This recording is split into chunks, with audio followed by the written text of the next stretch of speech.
روح کیا ہے؟ What is the civil? رسول اکرم کے حضور کے اندر بعض اصحابہ نے یہی سوال کیا کہ یا نبی، روح کیا چیز ہے؟ تو نبی چپ ہو گئے. چپ اس لیے نہیں ہوئے کہ ان کو جواب نہیں آتا تھا، چپ اس لیے ہوئے کہ ان کو میں کس طریقے سے سمجھاؤں، کیونکہ وہ جو لوگ تھے ان پڑھ تھے، اتنا علم نہیں تھا. اسألکم عن الروح قل الروح من امر ربی، تم سے یہ پوچھا جاتا ہے کہ روح کیا چیز ہے، تو ان کو کہہ دو کہ جو روح ہے وہ میرے رب کا حکم سے ہے. قل الروح من امر ربی، it is from the order of God, by order of God.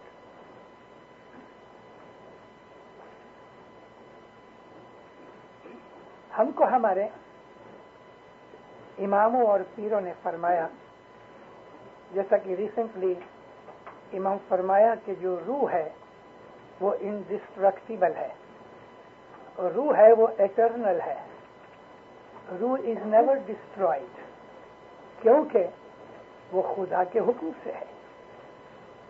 اور جو روح ہے وہ اسپرٹ ہے، بالکل لوور لیول کی اسپرٹ ہمارے اندر، عام انسانوں میں، مومنین کے اندر اس سے تھوڑی ہائر، اور نبیوں اماموں میں اس سے بھی ہائر. آپ سورۃ القدر کو یاد کرو، اللہ فرماتا ہے کہ آج کی اس رات میں خدا کے حکم سے نیچے اترتے ہیں روح اور فرشتے. تنزل الملائکۃ والروح من امر ربی باذن ربی، خدا کے حکم سے روح ہے وہ سنگل فارم میں خدا نے اس میں فرمائی ہے، ارواح کا لفظ نہیں ہے. الروح دی اسپرٹ، یہ اسپرٹ آف گاڈ ہے. لیکن سورۃ القدر میں جس رات کا ذکر کیا ہے وہ یہ میٹیریل 12 گھنٹے کی رات نہیں. کبھی آپ میری وہ چھوٹی سی بکلیٹ پڑھو کہ جو میں نے لیلۃ القدر کے اوپر لکھی ہے، اس میں نے یہ خلاصہ کیا ہے کہ رات کا مطلب کچھ اور ہے جو ابھی اس وقت میں دینا نہیں چاہتا. تو روح ہے وہ خدا کی اسپرٹ ہے، خدا کے حکم سے. یہ اسپرٹ لوور لیول میں ہر بشر انسان کے اندر ہے، چاہے وہ مومن ہے چاہے وہ کافر ہے.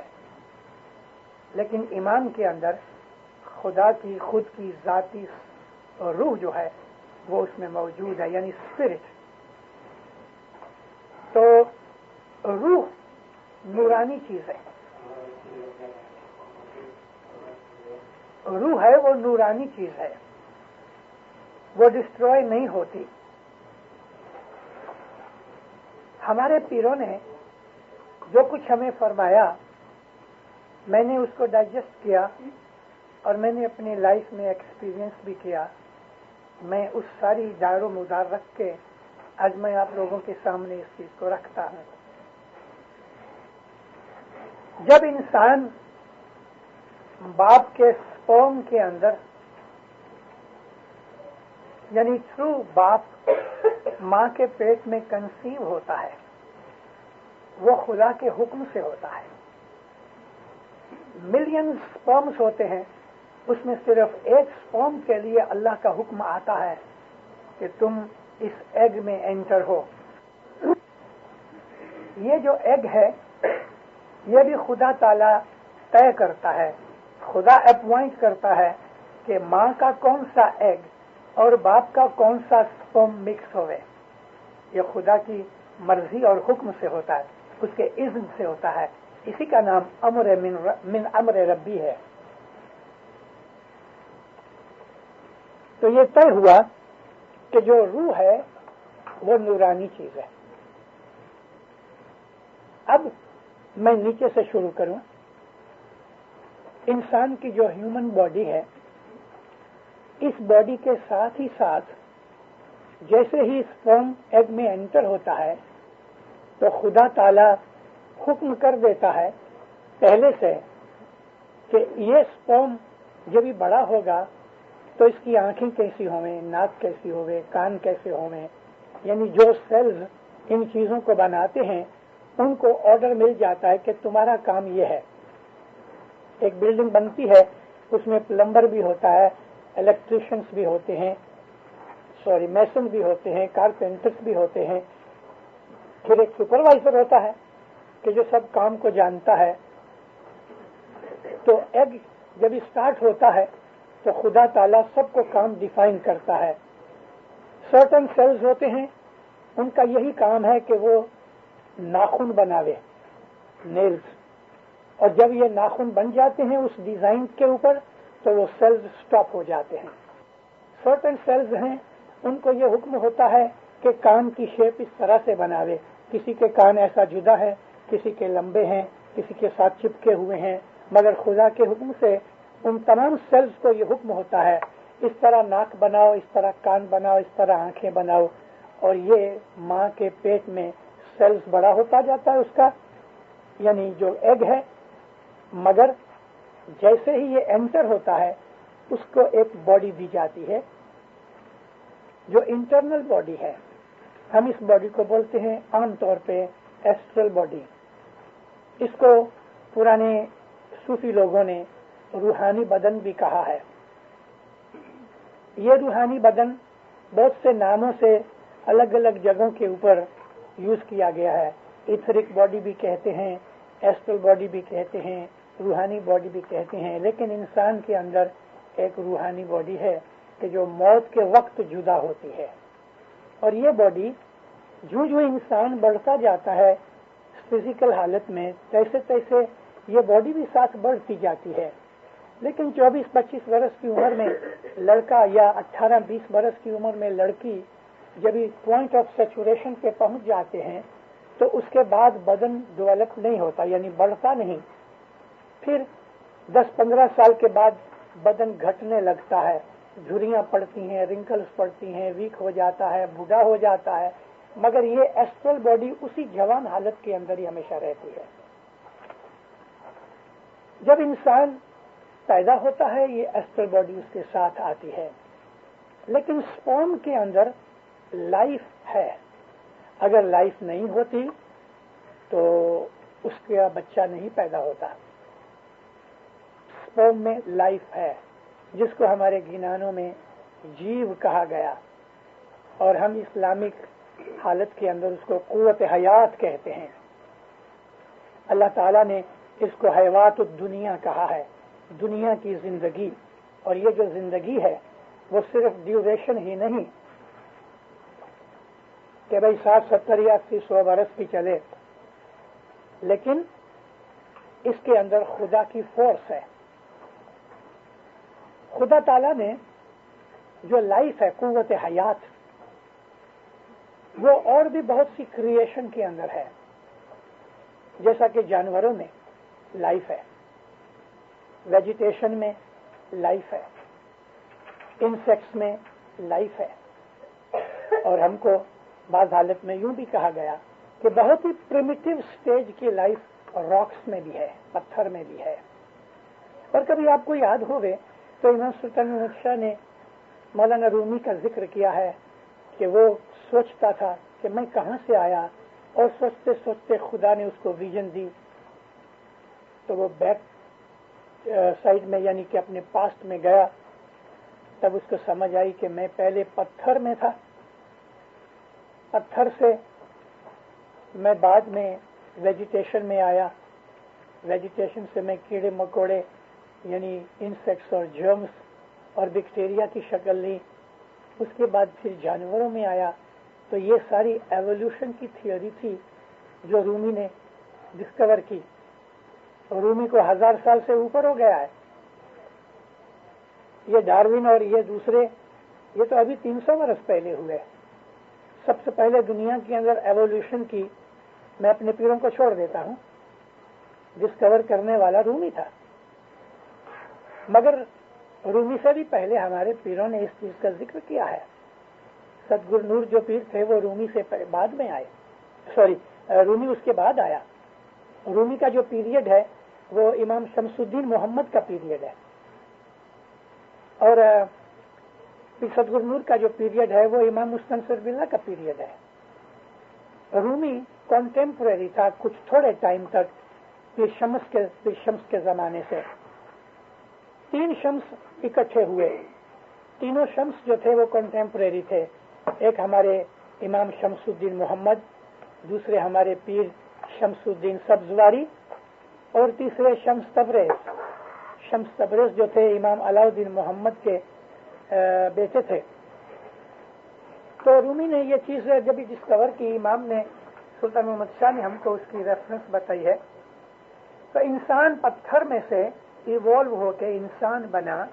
अब ये जो लाइफ है जिसको हम जीव कहते हैं हमारी यूनानिक भाषा में, जीव मीन्स फोर्स ऑफ लाइफ, ये पत्थरों से निकल के इंसान तक पहुंचती है।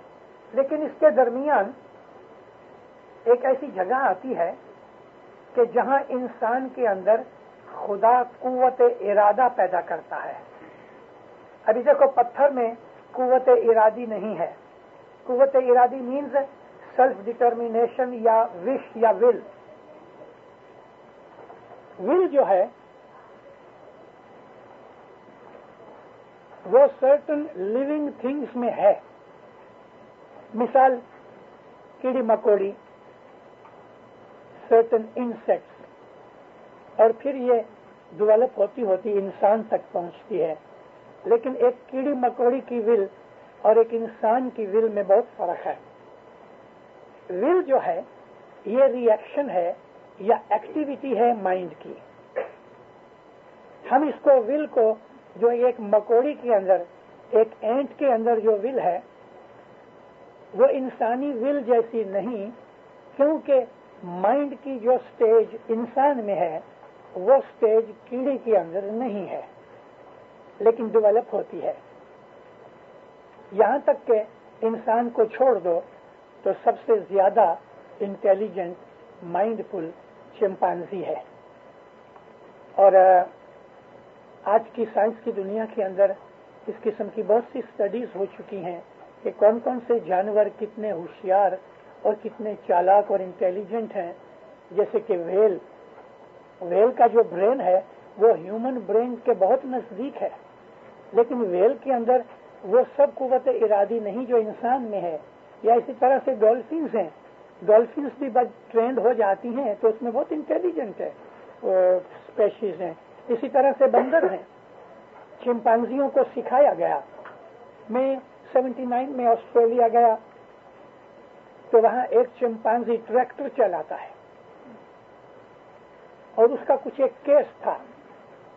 वो ट्रैक्टर चलाता था तो उसका जो मालिक था वो इनकम टैक्स के रिटर्न में इसकी सैलरी काटता था। $600 ऑस्ट्रेलियन डॉलर वो इसका लगाता था और उसका नाम कुछ रखा था, नाम मुझे याद नहीं, एनी नेम समझ लो, जॉन या पीटर। तो 3-4 बरस तक ये चला। अभी उसके बाकी के जो डॉक्यूमेंट्स होते हैं ना लेबर के, वो तो कोई आइडेंटिफिकेशन कार्ड वगैरह कुछ था नहीं। तो इसकी इंक्वायरी हुई तो इनकम टैक्स वाले देखने आए। ये केस कोर्ट में गया, जज आए देखने के लिए, और वाकई वो चिंपांजी ट्रैक्टर चलाता है, फॉरवर्ड भी ले जाता है, बैकवर्ड भी ले जाता है, और उसकी जो फसल थी हार्वेस्ट को वो काटता है। आखिर जजमेंट तो उसकी फेवर में मिली, लेकिन हैरानी ये हुई कि वो उसका हेल्पिंग हैंड था। अभी कितना इंटेलिजेंट जानवर कि वो ट्रैक्टर चलाता है और उसको कहां तक चलाना चाहिए, किस डायरेक्शन में जाना चाहिए, ही न्यू इट, उसको ट्रेनिंग दी गई थी। तो मेरा कहने का मतलब ये था कि इंसान के अलावा लोअर स्टेज के ऊपर बाज जानवर हैं, जैसे कि बंदर, गोरिल्ला, चिंपांजी वगैरह के, जिनके अंदर इंटेलिजेंस है। अच्छा, मैं जीव की बात कर रहा था और अब ये इंटेलिजेंस की बात आई। इंटेलिजेंस जीव से ऊंची है, हायर लेवल के ऊपर है। और इंटेलिजेंस इंसान के ब्रेन में जहाँ कॉन्शियस माइंड है, कॉन्शियस माइंड के अंदर इंटेलिजेंस रहती है। कॉन्शियस माइंड में एक सर्टेन लॉबी है ब्रेन की कि जहाँ इंटेलिजेंस रहती है। ये इंटेलिजेंस जो है that is the seat of रूह। रूह ड्वेल्स इन इंटेलिजेंस। हम इसको अरबिक में अक्ल कहते हैं। और कभी हमारा जो इस्माइली लिटरेचर पास्ट का है तो उसमें से हमें मालूम होता है कि किस तरह खुदा ने अक्ल पैदा की, और हम इमाम को अक्ल अव्वल कहते हैं। यानी सबसे पहली जो अक्ल है वो इमाम है, और ये खुद खुदा की ज़ात पाक है, अक्ल अव्वल। क्योंकि खुदा जो है वो नूर है, और नूर में वो तमाम एट्रीब्यूट्स हैं जो हम कुरान शरीफ में पढ़ते हैं। उनमें एक ये भी है अल अक्ल। तो अक्ल का जो ड्वेलिंग है, अक्ल के रहने की जो जगह है वो कॉन्शियस माइंड में है। और कॉन्शियस माइंड हमारे हिसाब से हमारी फोरहेड में है। हमारा जो फ्रंट पार्ट है यहाँ ये ग्रे मैटर और अक्ल है। इसके अंदर जो जगह है अक्ल के लिए, वो जगह रूह के रहने के लिए है, और जीव है वो हार्ट में रहता है। तीनों ने हमको ये बात सिखाई है। जीव हार्ट में रहता है और अक्ल के अंदर रूह रहती है। अब मैं वापस ये जीव 100 को इकट्ठा करता हूँ। ह्यूमन बॉडी, इसके अंदर एस्ट्रल बॉडी, फिर इस बॉडी के अंदर इंसान का जीव, और जीव से हायर लेवल में बॉडी के अंदर इंसान का मन, the power of mind. Mind के अंदर वो जगह जिसको हम अक्ल के रहने की जगह या लॉबी ऑफ इंटेलिजेंस कहते हैं, वो जगह रूह के रहने के लिए है। तो इंसान की बॉडी, जीव, मन और आत्मा, ये 4 चीजें हमको गिनानों में सिखाई गई। जीव में और आत्मा में, यानी लाइफ में और रूह में, सोल में बहुत फर्क है। मुस्लिम राइटर्स, थियोलॉजियंस वगैरह या फिलोसोफर इस तरफ नहीं जा सके। सिर्फ एक आदमी गया और वो रूमी था। रूमी ने ये चीज कहाँ से डिराइव की, हमको उसकी कोई रेफरेंस नहीं मिलती है, लेकिन रूमी एक इस्माइली का मुरीद था, तो लाजिमन उसके पास इस्माइली सोर्सेज गई होंगी, और ये हमारी इस्माइली सोर्सेज हैं जो हमने पीरों से सीखी। हमारे बहुत से आदमी ऐसा समझते हैं कि पीरातन जो थी वो हकीकत में हिंदुस्तान में चालू हुई। ये हमारी गलती है। अलबत्ता हिंदुस्तान में सबसे पहले पीर, और पीर का जो शब्द पौ से है वो पर्शियन है। अरबिक में पीर का लफ्ज नहीं है, क्योंकि अरबिक अबजद में अल्फाबेट्स के अंदर पौ नहीं है। मगर अरबों के उस लिटरेचर के अंदर जो इस्माइलियों ने बनाया, उसमें एक चीज थी, और वो थी इमाम मुस्तऊदा की। जहां भी इस्माइली लिटरेचर में इमाम मुस्तऊदा आपको मिले, उसका मतलब वो पुठियों का पीर जिसको इमाम अपॉइंट करता है, यानी ऑथोराइज्ड पीर। और इमाम मुस्तकर वो हजरत इमाम के साथ लगा है। तो 2 किस्म के वर्ड इमामत के यूज होते हैं। इसीलिए हम पीर हसन को इमाम हसन भी कहते हैं, और वो राइट है, और इमाम हुसैन को भी इमाम कहते हैं, वो भी राइट है। इमाम हुसैन है वो इमाम मुस्तकर हैं, और पीर हसन है वो इमाम मुस्तऊदा हैं। तो हिंदुस्तान के अंदर पीरों ने ये इमाम मुस्तऊदा और इमाम मुस्तकर थोड़ी कंफ्यूज न हो जावे, क्योंकि इंडियन लोग अरबिक नहीं जानते थे और पर्शियन जानते थे, तो पीरों ने इसको पर्शियनाइज्ड कर दिया। पीर को, इमाम मुस्तऊदा को पीर बनाया, और इमाम मुस्तकर को हजर इमाम बनाया, और हमारे गिनानों के अंदर उसका नाम है शाह पीर। और नर और गुर, नर का जहां भी लफ्ज है वो इमाम के लिए है, खुदा के नूर के लिए है, और जो گر کا لفظ ہے وہ پیر کے لیے ہے. ابھی یہاں ہم کو ایک چیز کا خلاصہ کر لینا ضروری ہے کہ امام ہے وہ اللہ کا نور ہے، پیر ہے وہ نبی کا نور ہے. نبی کا نور بھی ہمیشہ رہتا ہے، اگرچہ نبوت کا کام ختم ہو گیا لیکن نبوت کا نور ہمیشہ موجود ہے. نبوت کا کام ختم ہوا، میرا مطلب یہ نہیں ہے کہ اب پیر کا کام نہیں. میرا کام یہ تھا کہ جو تنزیل تھی نا، خدا کی ریویلیشن تھی، وہ ختم ہو گئی. اس کے لیے اب وہ چیز کی ضرورت نہ رہی کہ صاحب رسالت آ کے فنڈامنٹل چینجز کرے. تو پیر کا جو نور ہے وہی نبی کا نور، امام کا نور ہے وہی خدا کا نور ہے. یہ چیز سمجھنے کے لیے میں ٹرانسمائزیشن آف سول کی جو بات کر رہا ہوں، آپ کو یہ چیز کام آئے گی. شریر، جیو، من اور آتما، یہ ہے روح. جیو جو قوت حیات ہے وہ ایک سپر میٹر ہے، میٹر سے اونچی چیز ہے. اور آپ لوگوں کو پتا ہے کیونکہ آپ پڑھے لکھے ہو کہ میٹر جو ہے وہ ڈسٹروائے نہیں ہوتا، شیپ بدلتا ہے. میٹر کے جو ایٹامک کنسٹرکشن ہے وہ شیپ بدل دیتی ہے لیکن میٹر ڈسٹروائے نہیں ہوتا. تو جو جیو ہے وہ میٹر سے اونچا ہے، وہ بھی ڈسٹروائے نہیں ہوتا. اور پھر اس سے اونچی اور بھی ایک چیز ہے جس کو ہم من کہتے ہیں، اور من کا تعلق عقل کے ساتھ ہے، وہ بھی ڈسٹروائے نہیں ہوتی. اور اس کے سب سے اوپر روح ہے. روح تو اور بھی ڈیوائن ہے، دوسری چیزوں سے خدا کے زیادہ نزدیک ہے، اور وہ ہے ہی نورانی چیز، تو وہ بھی ڈسٹروائے نہیں ہوتی، شکلیں بدلتی ہیں. خدا نے جب یہ کریشن بنائی کچھ نہیں تھا، کہاں سے بنائی؟ قرآن پاک فرمایا کہ اللہ نے ارادہ کیا بنانے کا تو اس نے صرف یہ کہا ہو، اور وہ ہو گئی. یہ ہو کا جو لفظ ہے قرآن میں کن ہے، اللہ نے فرمایا کن یعنی ہو، بی، اور وہ ہو گئی، ایگزسٹنس میں آ گئی. ابھی خدا کے اتنا کہنے سے کہ ہو اور ہو گئی، اس کے اندر ٹریلینز آف ایئرز نکل گئے. لیکن یہ ٹریلینز آف ایئرز، کروڑوں اربوں جو پیریڈز ہیں، خدا کے نزدیک کچھ نہیں، ایک سیکنڈ جتنی بات ہے خدا کے لیے. لیکن خدا نے جب یہ کہا ہو تو اس کے مکھ مبارک سے یہ لفظ نکلا. اور خدا کا جو ورڈ ہے وہ ڈسٹروائے نہیں ہو سکتا.